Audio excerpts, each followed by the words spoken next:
थोडंसं नामस्मरण भगवंताचं करा. ओम नमः शिवाय. नमो शिवाय. हर हर बोले नमः शिवाय.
सगळे 88,000 ऋषी आणि स्तुतीचे महाराज भगवंताच्या भजनामध्ये गुंग झाले आणि सांगितलं, देवा एवढा परोपकार करणारा भगवंत आहे, मनामधलं जाणणारा भगवंत आहे, म्हणून त्याने स्तुती वगैरे केली, नामस्मरण केलं. दुसरा प्रश्न विचारला म्हणजे, महाराज वैद्यनाथाचं काय महत्व आहे सांगा. वैद्यनाथाच्या रूपामध्ये ज्योतिर्लिंगामध्ये कसे भगवान रूपामध्ये प्रगट झाले ह्याची थोडीशी कथा सांगा. असे सांगितल्याच्या नंतर त्यांनी सांगायला सुरुवात केली, बाबा राजा रावण हा पुलस्त्य ऋषीचा मुलगा होता आणि त्याची आई मात्र राक्षसीन होती. आई राक्षसीन होती आणि ऋषी हे पुलस्त्य ऋषी होते आणि ते त्यांचा विवाह झाला आणि झाल्याच्या नंतर हा अधर्म त्या राक्षसीकडून झाला, म्हणजे पुलस्त्य ऋषीच्या राजाच्या आईकडून झाला.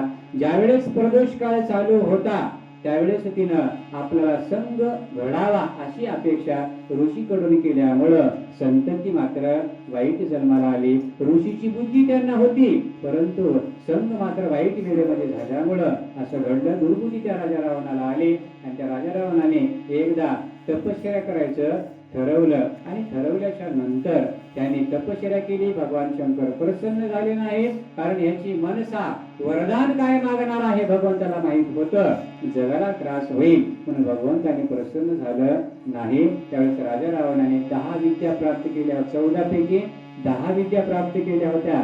64 कळा आहेत, 14 विद्या आहेत. त्या 14 विद्यापैकी 10 विद्या त्यांनी प्रवेश केल्या होत्या.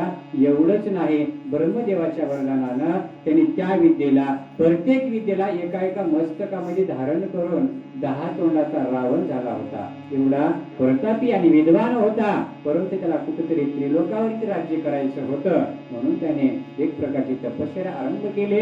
भगवान प्रसन्न झाले नाही. त्या 10 तोंडाला आता आपला देह समर्पण करावा म्हणले.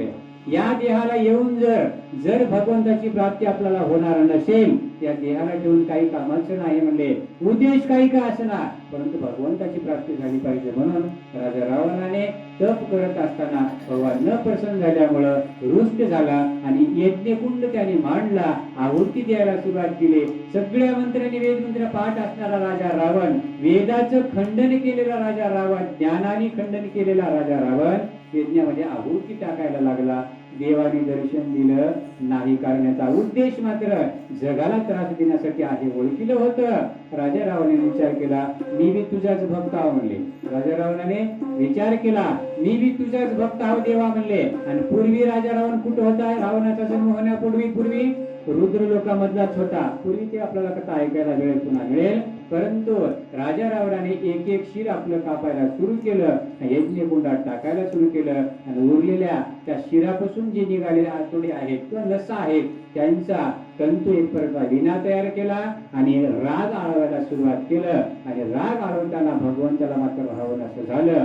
पण भगवंत कैलासावर बसून डोलायला लागले. त्या भजनाच्या गोडीमुळं डोलायला लागले. एवढं एकरूप भगवंताच्या भजनाशी होऊन त्यांनी भजन करायला सुरुवात केलं. भगवंत डोलाय सुरू केले. काय करावं भगवंताला प्रश्न पडला. जाऊन नये तर एक, जावं तर एक. शेवटी त्यानं नऊ जे शिर अर्पण केले, 10वं शिर तोडायला सिद्ध झाला. त्यावेळेस देवाला मजबूर झाला. आता ह्याच्या पलीकडे आपल्याला काही करता येईना. मग जगाचं काहीतरी आपल्यालाच करावं लागलं म्हणले. प्रगट झाले आणि त्यालाच वैद्यनाथ असं म्हणतात. नमः पार्वती देव प्रगट झाले. देव प्रगट झाल्याच्या नंतर राजा रावणाने सांगितलं, देवा मला त्रिलोक्याचं सामर्थ्य मला प्रदान करा. माझ्या एवढा प्रबल शरीराने कोणी रावणे, ताकदीनं कोणी रावणे, विद्येनं कोणी रावणे, सर्व गुण संपन्न मला करा असं म्हणलं. देवाने तथास्तु म्हणलं. काय करतात देव? भक्ती पुढे काहीच करत नाही. भक्तीच्या अधीन देव आहे, बाकी कोणाच्या अधीन नाही. देवाला जर आपल्याला आळवायचं असेल तर देवाने जे मन आपल्याला दिले तेच त्याला अर्पण करावं लागतं. नान्यता देव आपल्याला आकळता येणार नाही. आणि आकळायचं असेल तर आपलं मन परमार्थामध्ये लागावं लागतं. भजन कीर्तन त्या मनाने व्हावं लागतं. पण राजा रावाने त्याचा दुरुपयोग केला. इकडं संत म्हणजे नारद मुनीने काय केलं? भगवंतानी माया सोडली, आशीर्वाद दिला आणि रावणाच्या पाठीमागे माया सोडली. कोण? भगवान शंकराने माया सोडलेलं बघितलं आणि नारद मुनी तिथं प्रगट झाले. देवा काय करायला म्हणले?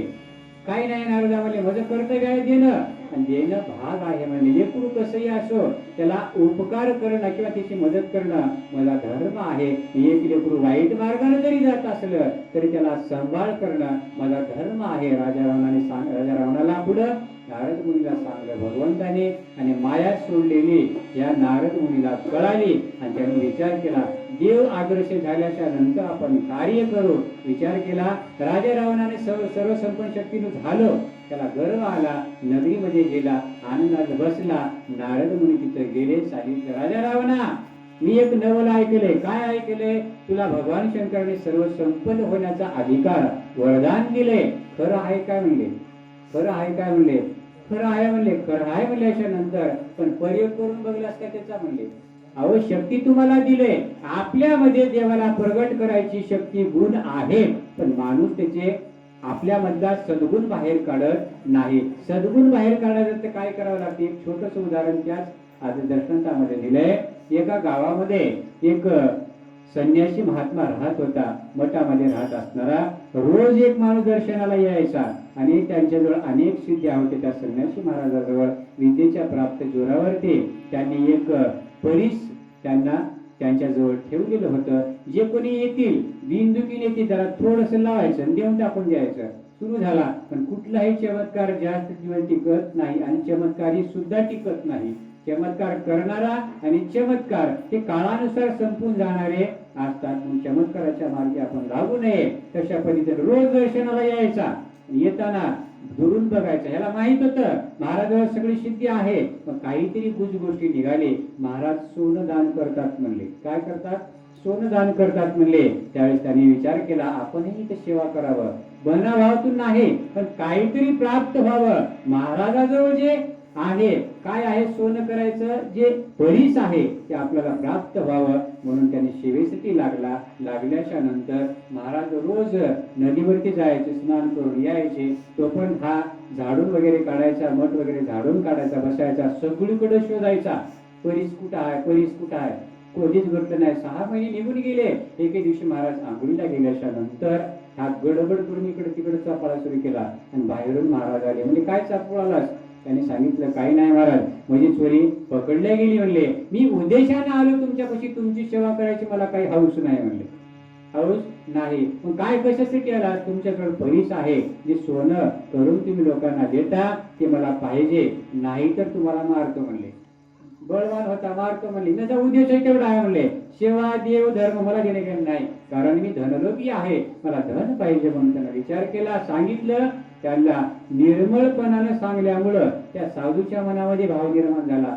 काही का असणार म्हणले, दुर्जनाची बुद्धी आहे माझ्याजवळ सांगणारा कोण आहे महाराज? कोणीच नाही. मी एखाद्याचं वाईट करतो म्हणून चिंतन करून तुझ्याविषयी माझ्या मनात वाईट विचार आहे बघ असं म्हणणारा कोण आहे महाराज? कोणी म्हणू शकत नाही, पण ह्यानं म्हणलंय म्हणले त्याचं कल्याणच करावं म्हणले. साधूची बुद्धी तशी असते, पण येडा म्हणले जर तुला परीच पाहिजे असेल तर कुठं कुठं शोधलास म्हणजे. त्याने म्हणलं मला घर पालतं घातलं म्हणलं, पण एका जागी गेलो नाही. कुठं जिथं जे खिळे मोळे पडले त्या ठिकाणी गेलो नाही म्हणले. जे नांगराचे शेताचे फाळ वगैरे पडले तुमच्या मठाच्या शेताचे, ते शेतकऱ्यांनी तिथे रूम मध्ये ठेवले, तेवढंच मठामधलं मी शोधलं नाही म्हणले. बाकी सगळं शोधलं म्हणले. का शोधलं नाहीस मला सांग बरं म्हणलं महाराजाने. त्यांनी सांगितलं महाराज जर लोखंडामध्ये परीस असला तर रूम सगळी लोखंडाची परीस सोन्याची झाली असती. बघलो म्हणले लोखंडाकडे, सगळं लोखंड गंजून गेले, त्याच्यात कसं राहील वेड्या म्हणून. मी बघलो नाही, पण येडा राजा म्हणले तुला इथली दाखवतो म्हणले. त्याला त्या लोखंडाच्या जे काही खराब